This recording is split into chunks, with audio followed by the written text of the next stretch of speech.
Do you consider yourself a seeker of universal truths? Do you consider yourself a connoisseur of all artistic expressions, more specifically, metal music? Are you fed up with the way things have become and wish to break free and stray from the path? Serpents US is a movement of artistic liberation that provides our initiates all of these things and more. For more information on how to join or support this movement, head to weareserpents.com. Also, feel free to check out our new exclusive winter merch items while you're there. Listeners of this podcast, apply the code PODCAST to your Bandcamp carts and receive 10% off of your first order today. Head to weareserpents.com and join us.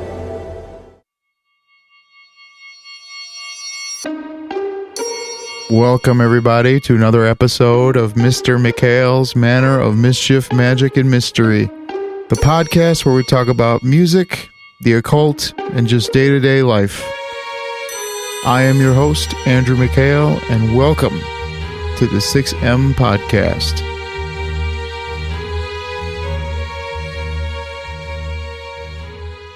Hello, my friend, hello.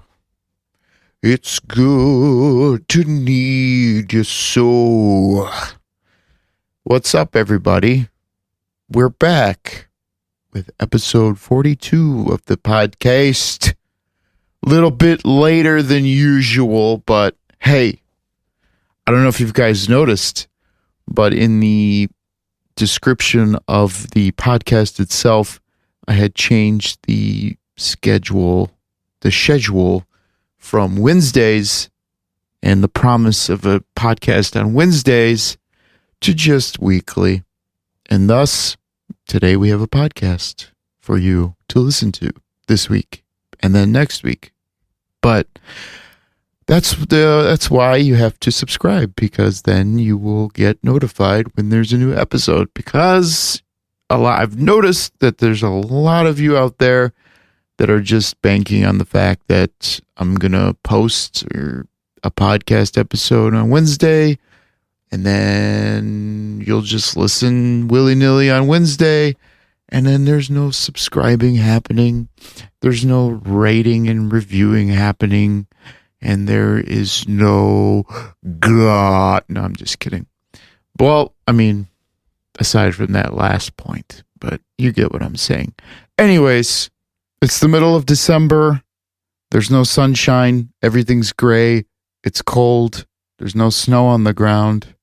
So you get to see the beautiful concrete illuminated by the gray skies that we have. And it looks like it's going to be like this until Christmas time, which is pretty appropriate for the year we've had, the depressing fucking year we've had, and the even more depressing winter season to come. I know we are in the middle of it, or the beginning of it probably, and I'm sure it's only going to get so much better as time goes on. However, there are a few things to be happy about, at least from my perspective. A couple things happened in the past week or so. First being, a lot of you guys ordered merch as the winter merch line went live earlier this month. And for that, I am eternally grateful. You guys have helped us continue to fight yet another day in a time where we are really, really in dire straits. So honestly, the past week and a half, I've been putting together orders, orchestrating between the supplier and you guys, making sure you guys get your coupon codes, and making sure the new merch items are getting posted. I tried to do like a 12 days of Christmas thing, but that didn't work because that's a lot of merch to be had, and not a lot of time, especially since we're supposed to be creating. We're supposed to be writing music, making music, and it's turned into a social media influencer, but not really, because social media is shot right now. Anyways, so that would have taken a long time. So I figured, why not do 2 Fridays? Because we post like a couple times a week from the Serpents page and from my personal page. I try and spare you guys all the psychosis that I go through on a daily basis, which you can find on Twitter or by listening to the podcast. So I'm like, well, since we only do a couple posts a week, let's do 2 Fridays leading up to Christmas. So we did the mugs, which were a hit. And then last Friday, which is yesterday if you're listening, as this drops, we did the throw blankets, which we've already started selling. Fucking really excited about that. It's a win. Hey, listen, for those of you that are sitting there with your noses up saying, what kind of band will do blankets and mugs and beanies and face masks? And I'll tell you who. A band that cares about their people, okay? To be honest with you guys, we're barely making money off of these sales. There, I said it. We're barely making money off of these sales because honestly, with the cost of fulfillment and with the cost of shipping, with the cost of taxes, we're barely making anything. But we are making something, and my hope is that the sheer volume of said orders would facilitate some sort of decent gains monetarily that would facilitate more designs or more whatever. So that's why I'm doing this way. So for those of you that were like, oh, these are too expensive, or blah, blah, blah, it's not going to get here fast enough. Well, you had your chance, number one. And then I say to you, this is about as cheap as we can make them. It's about as cheap as we can get this stuff. But we facilitated all those orders, so hopefully you guys get your stuff before Christmas. If not, I'm sorry, it's out of my hands. Although I don't think anybody is going to be dealing with that unless you order stuff now. So that took up a lot of my time. Another thing that I've been doing that's kind of got me plugging along through the week is I started to outline my week in a more specific way than I've ever done before. So with the past year, I've been, I don't know if you guys have noticed, but, social media, the podcast, YouTube vlogs, Twitch, streaming, live streaming on Instagram, et cetera, et cetera, et cetera. I've been experimenting with different ways to get the job done, but also leave an adequate amount of time for writing, because what is the point of all of this if I'm not creating, which is the mantra the lizard and I have been yelling back and forth at each other for the past 2.5, maybe 3 years, because it has a lot of truth in it. What is the first and foremost responsibility of a musician / songwriter? It's to create, not to promote, not to influence, not to dick around. It is to create, and being that I am limited on time and patience and resources and many other things, I've been trying to restructure my creative process, streamline it so that I can crank out more, stop being as unforgiving as I normally am. The past 3 albums were created solely out of improvisation. Can you believe that? Born of Ishtar, Pestilence, Temet Nose, all 3 albums were created from improvising.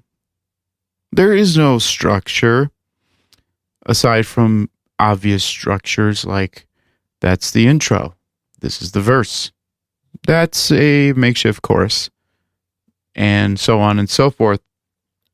And being that there's no structure, there's really no theory behind it that I know of, because I don't know theory.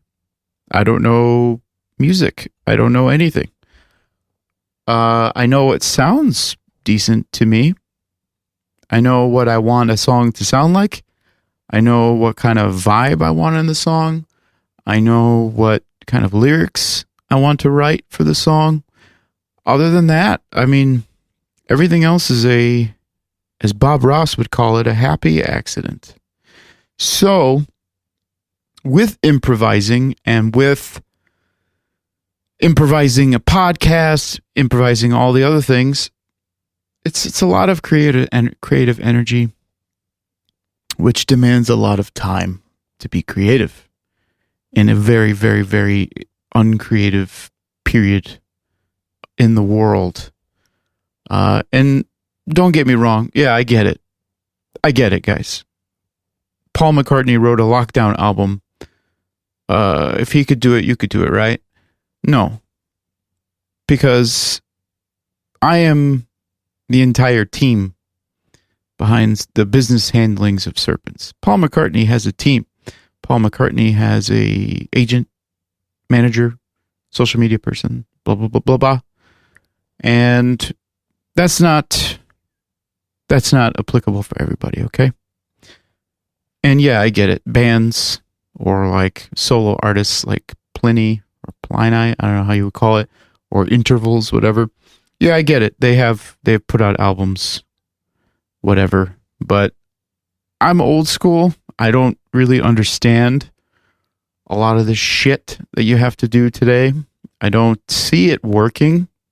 I don't see the point of it all. Because I don't know if you've noticed, but everybody's disabling their accounts on social media and whatnot. So it's very confusing for me. And a lot of these podcasts, I bitch about social media because honestly, I'm just perplexed. If anybody out there wants to teach me or wants to take over the social media aspect of my life, please, for the love of God, do so. I'll stop bitching and I can create more music faster.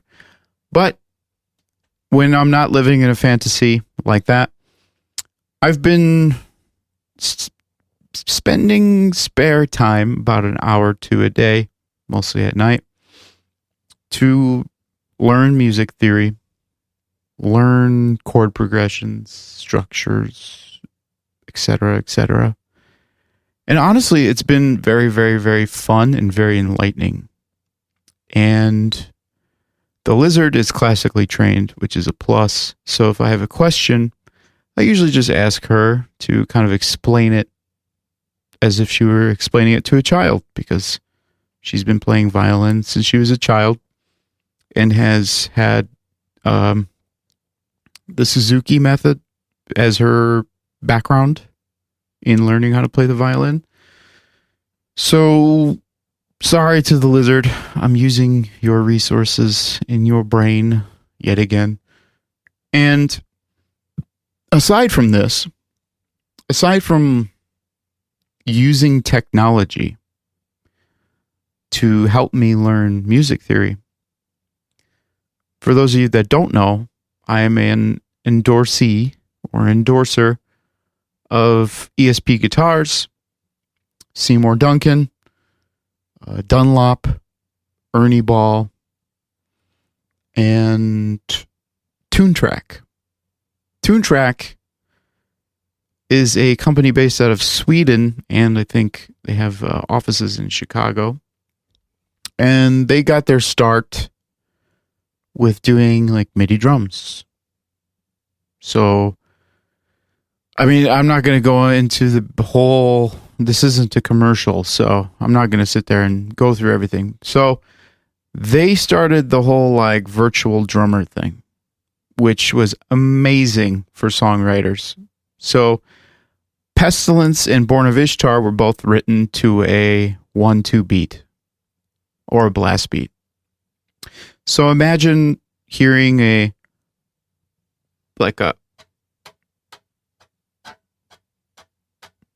I don't know if you guys can hear that. That's my guitar. So imagine hearing a beeping, a click track as they call it, and then imagine hearing a or a. So I wrote both of those albums to a constant beat. No changing, no, when I was in Oceano and in the bands after that, I noticed a lot of guys in the deathcore scene, especially, used to use a program called Tabit, which is like Guitar Pro for anybody who's a musician. And it's basically like an online or a virtual composer tool. And a lot of people had a big stink, I think like last year or so, when they were trying to call out Charles from Buried Alive or Rings of Saturn for using Guitar Pro guitars. So again, for the unenlightened, it's basically like a MIDI guitar. And when I was in the Oceano days, a lot of guys would write songs with this, and I like Depths was arranged in a room. It was written scattered, riffs and whatnot, but we didn't write it on a computer, is basically what I'm saying. And we pieced it together in a room together to get a good live feel. And a lot of our friends were doing Tabit songs. And, they were shredder extraordinaires. And a lot of their songs really didn't inspire. It was just a lot of blasts, like, and then, and I'm like, okay, cool, dude. And we even had somebody in Serpents, a live player back in the day, who did all of his composing on Tabit. And when it came time to play or show me some of his work to bring to the table, because again, I've said it numerous times, I don't want to be the end-all be-all in Serpents US.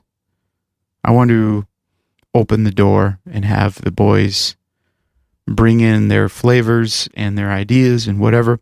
It just, for the past however many years, it turned out that it just had to be this way. So, just so you guys know. And so this guy, presented ideas, and it really didn't fly with me because it didn't really have anything to it. And granted, there are some bands that do it right. I know some very, very prominent bands that have written some groundbreaking, scene-changing, full albums on Guitar Pro and whatnot. So, don't get me wrong, guys. But anyways, I don't even know where I was going with this. Tune track. So drums, and then Tune Track does easy keys, and now easy bass and easy mix and more. So they have a lot of tools where you can create a song easy, no pun intended. And in those tools, you do have some options on how to alternate or piece together some sort of idea of theory from it.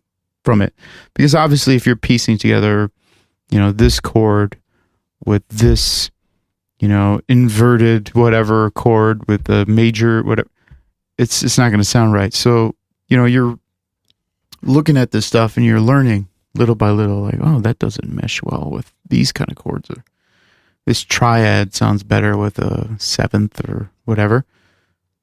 And in doing so, it really sparked a curiosity working with these tools. And I'm like, honestly, I want to know what I'm doing, because I really don't know what everyone else is doing and how they're doing it so fast. Granted, they might have more time. They might not, I've been there. Temet Nose was written pretty much in isolation, where I had no friends, no girlfriend, no nothing. And that's how I got that album done. But it was all improvisation, which took forever. So I've been messing around with that, relearning how to do this music thing. Don't get me started on lyrics. And it's been fun. It's been revitalizing, reinvigorating, if that's what you would call it. And I know I'm just rambling, but I highly recommend, number one, Toontrack's products, not only because they are album quality samples, instruments, whatever, but also they will kind of show you how you could write a song pretty easy and in pretty fast time. Now, guitar or whatever, that's a different story. I mean, you have to create the melody. And with album 4, I have about 20 plus song skeletons, and a lot of it was written as improvised. So what I've been doing is combining both methods and treating my guitar as if it was like a violin. And because I don't know if you guys know, I mean, if you're listening to this, I think you would know, Serpents US is a symphonic metal, symphonic deathcore, whatever you want to call it, band. And I basically have been treating the guitar as if it was another piece of the orchestra, which might be something that I've been messing up for the past 10 years. And the new stuff is sounding amazing. So amazing and so excited that I'm like, I don't even want to record a podcast this week because I just want to write. And that's what I was getting at, is the fact that I've been experimenting with a lot of shit and rearranging my schedule in many different configurations. And I'm like, well, I'm going to write on this half of the week, and I'm going to get all the socials and shit done in this first half of the week, do orders on this day. And it's been tough to get into the swing of things, as you guys can tell by the frequency of podcasts and whatnot. But it's been something to look forward to in a time that we don't have much to look forward to. So, I don't know. I just wanted to get that on record and talk about my experience in redoing this from the ground up, essentially. And then once I have my song ideas, song structures, whatever, I would then bring it to the band and then have, my drummer do drums, my guitarist work with me on guitar parts, and we could do orchestrations, or I could do orchestrations and then also get the lizard in on this. I mean, everything kind of hangs in the balance on me finishing ideas. Now, none of that could happen. I could end up doing it all myself. Time will tell. But in a perfect world, especially since, who knows what's happening with the Rona at the moment of few vaccines are being distributed. I don't know what to make of it all, but I don't think we're going to go back to normal in terms of the music world next year until like later 2021. And bands like us really won't be able to do anything until 2022, I believe. So I'm just biding my time, taking my time, and making sure I'm doing the right thing musically. So I hope you guys understand that. For those of you that keep asking me, especially now that this whole Spotify thing is like I would call it normie radar, where a bunch of like people that really aren't into the biz are speaking about Spotify and whatnot and how they're screwing bands or whatever. I don't see it that way. I mean, yeah, if I was making my income off of streams, I probably would see it the other way. But at this point, I'm just happy that my songs are out there on a major platform. And the fact that people can listen to our songs along with bands like Metallica with just a click of a button, I'm cool with that. And you could throw us in a playlist and have us on whatever playlist you want. Honestly, that's one of the things that hooked me into Spotify when I was uninitiated. I had an ex that was like, "Oh, do you have Spotify? You should listen to my playlist." I'm like, "What is that? What do you mean? Like a mixtape?" She's like, "Yeah." It's like, "What? Burn it?" She's like, "No. Spotify." I'm like, "Okay, I guess I'll pay for this shit." And then I started making playlists, and I'm like, "Ooh, I can make playlists for the world. I can make mixtapes for you, the listener." And I started doing that. And that's another thing that's on my radar this year, is now that the year is ending, I'm like scrambling, trying to piece together my top 50 playlist, as I do every year, ever since I got Spotify, that is, where I do a top 50 playlist of my favorite albums from the year. Basically, I take a song from my 50 favorite albums of the year, and I do a playlist out of it. And this year, being that we did the Serpent Society playlist every month, holy shit, that's a lot of music I have to evaluate. So I've been doing that, as well as trying to create, but also not muddy the waters in my own creativity by listening to other bands and being like, "That was really cool. I want to do that exact same thing." Cough, cough. What people do to Serpents US. But yeah, that's been time consuming as all hell. Hopefully you guys will enjoy that once it's done. And yeah, I'm still doing the Serpent Society playlist because people are releasing songs in December and albums in December. I don't know why you would do that, because everybody's already talking about the best albums of the year in November or even October, which is weird. I don't know why metal sites do that, or sites in general. They're like, "Yeah, this is the best album list of the year." And it's like October. It's like, okay, that's weird. But one thing I will bitch about in terms of Spotify that really makes me mad is, for the past few years, I've been on the browse page on Spotify. And that's honestly where I discover a lot of music, whether indie, techno, or electronic, I don't know what you would want to call it, pop, rap, metal, classical, whatever. I discover a lot of bands and artists on the browse page. And one thing that chapped my ass when I first signed up for Spotify is how low metal was on their list. So basically, you would have to go through their page, their browse page, and then under genres and moods, you would go down, and then it would be like metal, and it was like in the middle of the page. Let's just give them that. So as the years have gone by, okay, Spotify, number one, has gotten way more quote unquote woke, which, if this is your definition of woke, please go back to sleep.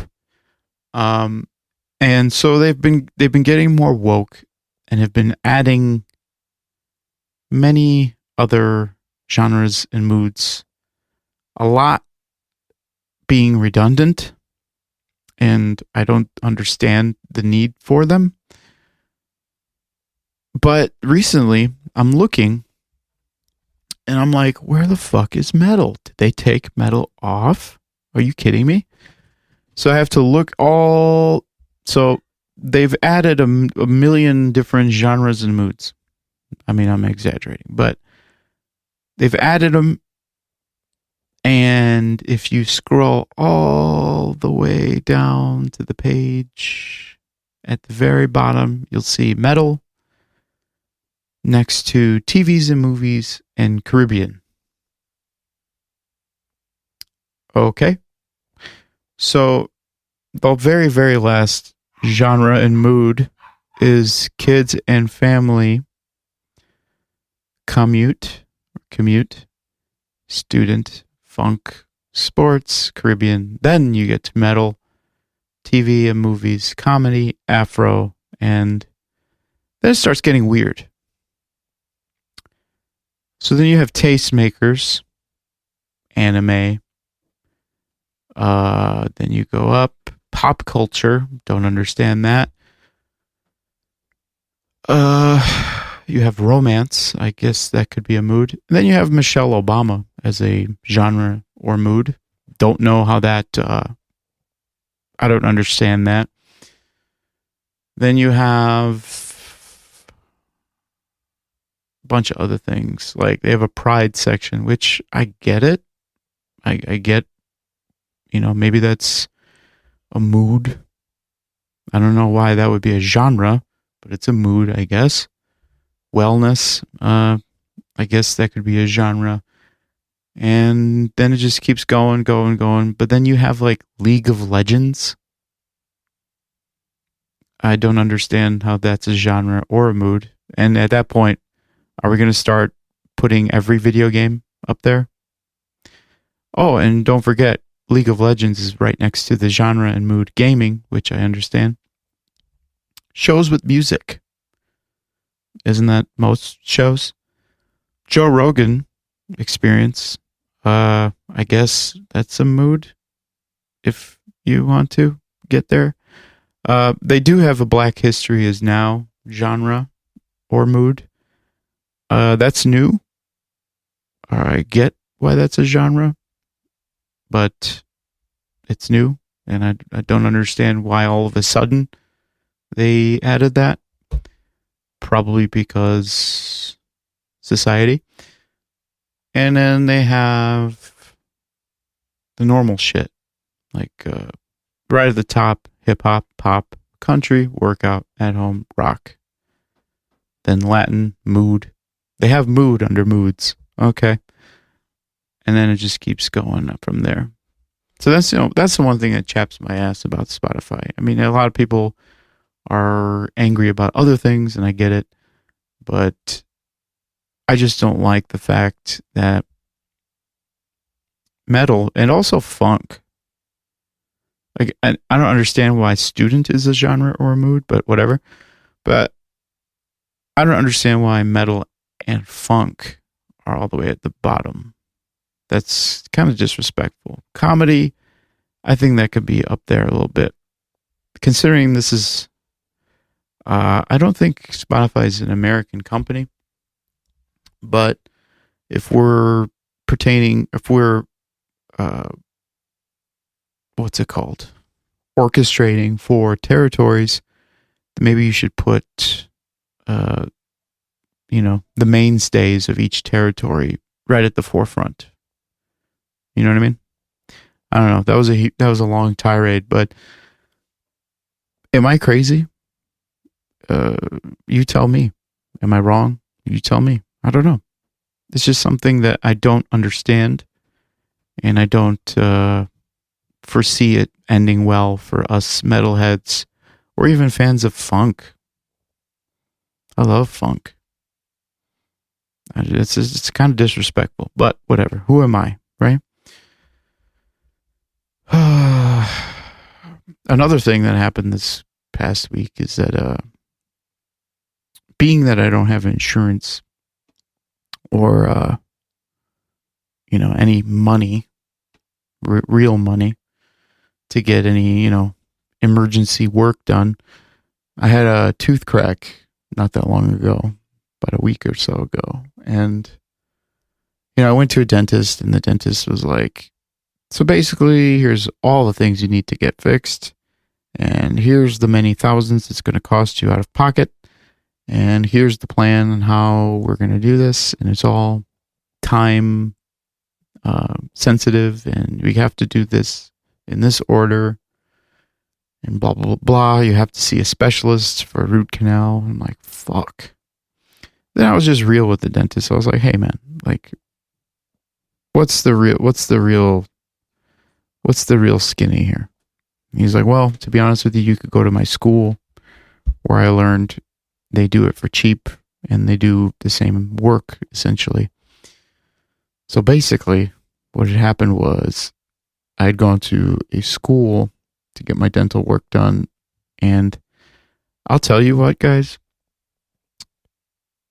the amount of thousands I'm saving by going to a school versus the dentist, and it's the same school for the same work, if anything, with probably more care, because the student needs to do like the best job that they can do so they can pass. It's really, really, really, I mean, I'm sure that there's horror stories in these things. I'm sure not every school is perfect, or clinic, whatever. Trust me, I've been in my share of clinics. Every time I've had a toothache, every clinic I went to, that's like a clinic dentist, whatever, government, they're always like, yeah, we could pull the tooth. It's like, oh, that's it? Well, we could fill it, we could do a cavity filling, and it's going to cost this much, but it's probably more advantageous for you to pull your tooth. I'm like, no, dude. What dentist tells you that? So I've been going to a school, and I highly recommend at least checking it out for those of you like me who are uninsured, because you're a musician or a self-employed or whatever, and can't afford Obamacare, or your state public health, whatever, care, or if you just want to be off the books, whichever applies to you. Check out a dental school in your nearest area. I've been walking around the house telling the lizard to check out my Bluetooth, because that's what I have right now. I have they basically restructured my tooth so let me back up a little bit and explain. So with the dental school, the only downside with some of these things is that you have to prolong your dental work, unless if it's an emergency, right?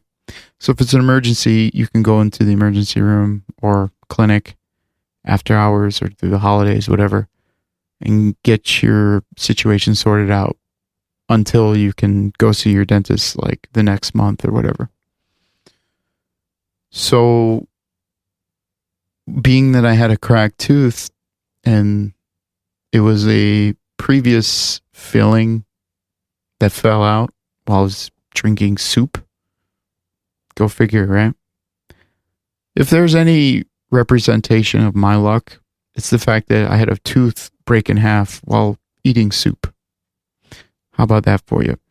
So, my tooth cracked in half, and I went to that dentist, and he's like, oh, we can do all this for, I think it was like $6,000, something like that, which from what I'm told is cheap. Not for me. And, when I went to the school, granted, they're like, well, we could do this, but it's going to take this amount of time, which gives me time to raise money. That's another thing. It's like, oh, I could hustle. I could sell whatever, sell some ass. And so I'm in like the middle period, right before I get my root canal, where they have to like restructure the tooth. So like right now I have a Bluetooth, like a literal Bluetooth, and it feels like a real tooth. It's so weird. But that took up some time this week. Also, it was pretty fun to just shoot the shit with like students and whatnot. People younger than you, most likely, depending on how old you are. But it was nice to just pick the brains of up-and-coming students, and it's nice to understand that they don't drink the Kool-Aid as fast as some of the other people in the world. So that's always inspiring to see. But aside from all that, aside from the music, aside from learning, aside from getting my teeth fixed, aside from sending out your guys' merch, aside from providing beautiful, lovable content,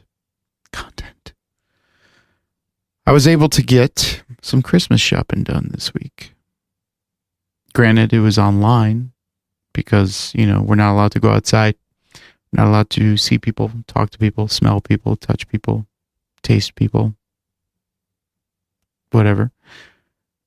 So I was like, I really don't want to go to a store and deal with the whole mask thing, deal with the people that are scared of each other thing. Every time I've been to a store or like a grocery store, I like try and lighten the mood, crack a joke, whatever, because I'm, dad jokes galore, even though I'm not a dad. It's awkward for me because face-to-face interaction is where it's at, and I'm living in a time where I can't see any faces. Can't see, I can't see people's true selves because they're literally, I know there was that philosophy, there's many philosophies about masks, and there's many philosophies about people, wearing masks on their day-to-day. Then you don't really know someone's true self or their true intentions or whatever. And now I'm living in a time where people are literally wearing masks every day, aside from their other mask. And then there's their true selves, which is like the worst case scenario for a person like me. So I crack some jokes from time to time, and usually that's how I can get a little lightning bolt of truth from these people. And boy, oh boy, it is a miserable fucking time for me because I can't get through to anybody. Maybe they're stressed out. We're all stressed out. Hey, I get it. You're hurting. I'm hurting. Those people are probably hurting. I get it. But it's truly the person-to-person, face-to-face interactions that could enrich your life at this very moment. And so I'm not talking about social media because, to be honest with you, social media by design is meant to separate you and keep you contained and just get the ideas out, but you're not getting the full scope of the ideas because you're not having a face-to-face conversation, reading each other's signals, picking up on each other's scents, picking up on each other's hormones, whatever you want to call them. And it's like the perfect storm for, don't get me started. Don't get me started. But I don't know. I bypassed it. I'm like, I'm just going to order everything online because, hey, the world is at your fingertips, including serpents, right? So I'm pretty happy about that. I got that out of the way. But I don't know. It's been a rough season for me. It's been a rough year, obviously, but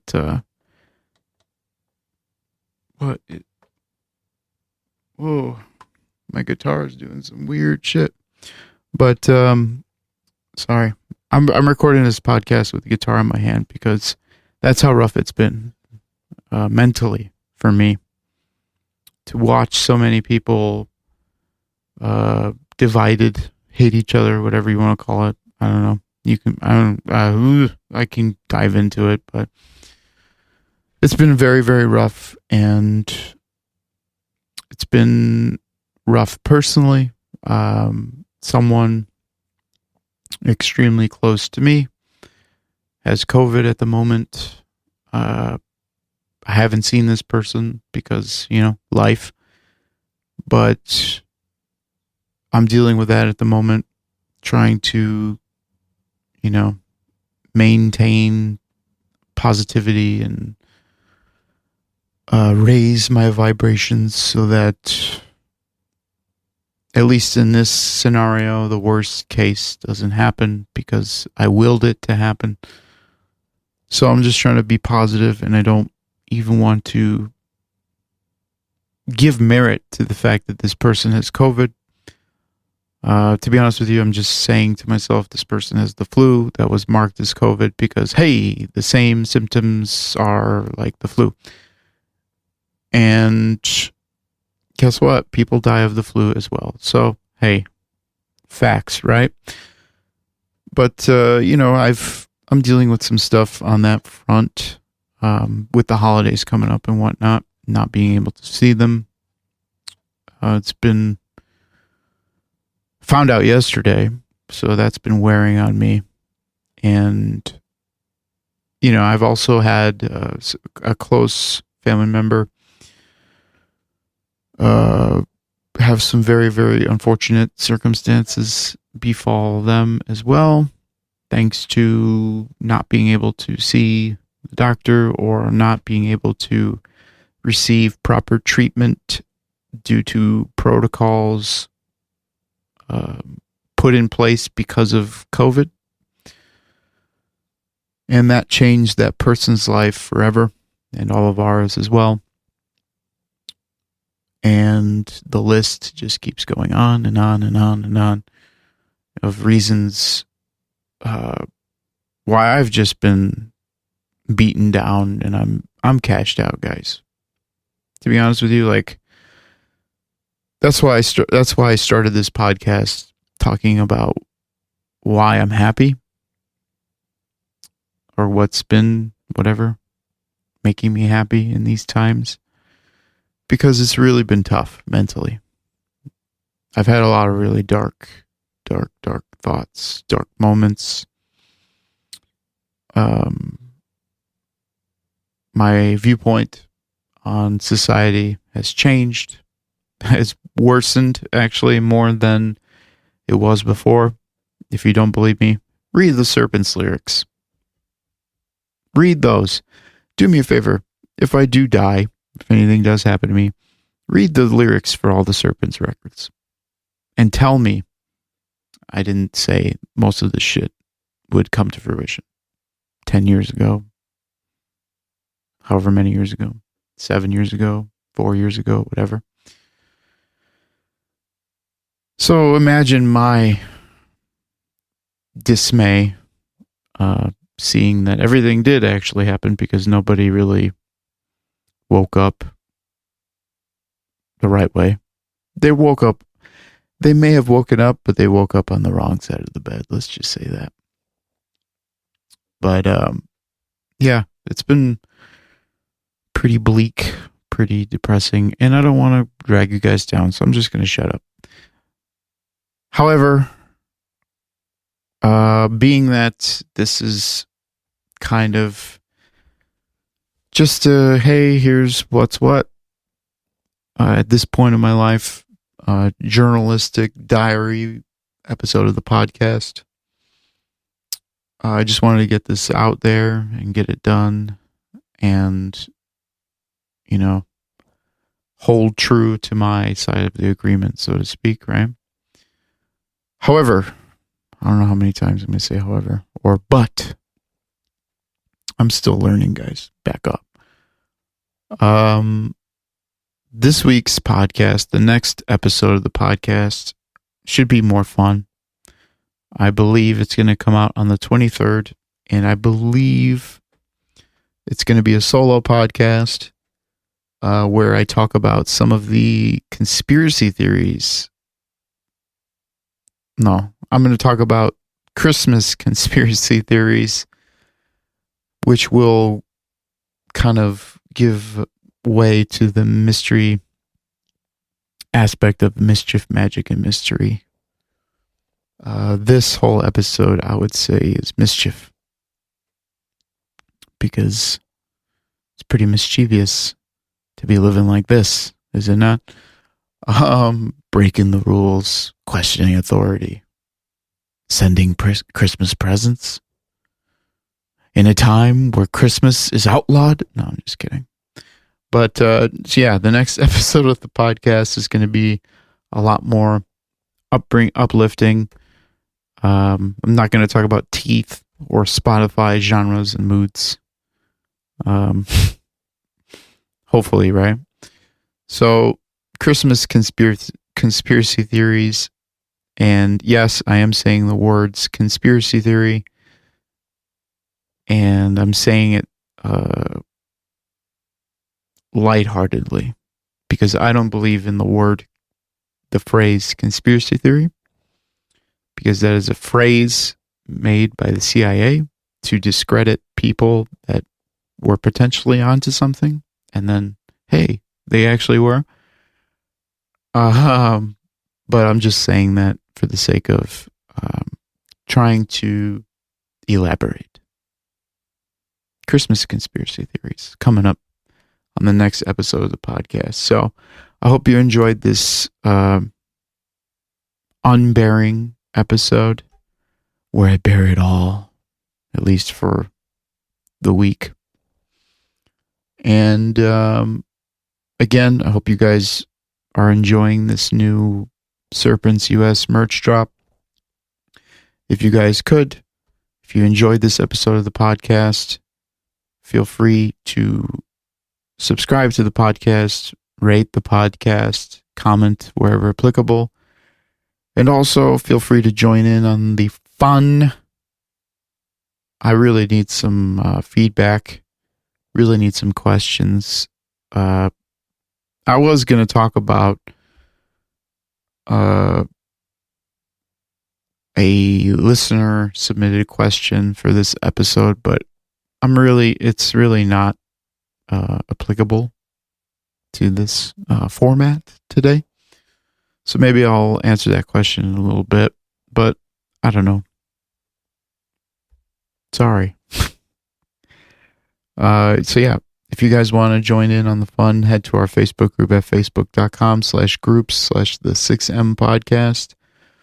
That's facebook.com/groups/the 6M podcast. And yet again, if you enjoyed this episode, you might not enjoy the other ones because they're a lot more upbeat and lighthearted. But feel free to check those out as well. And again, subscribe to the podcast, rate the podcast, review the podcast, comment, whatever, wherever applicable.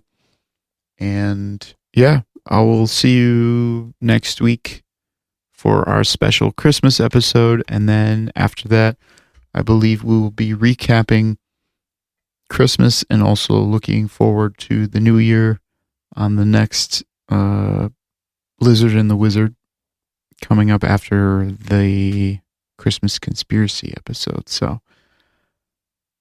I will hope you guys have a good life.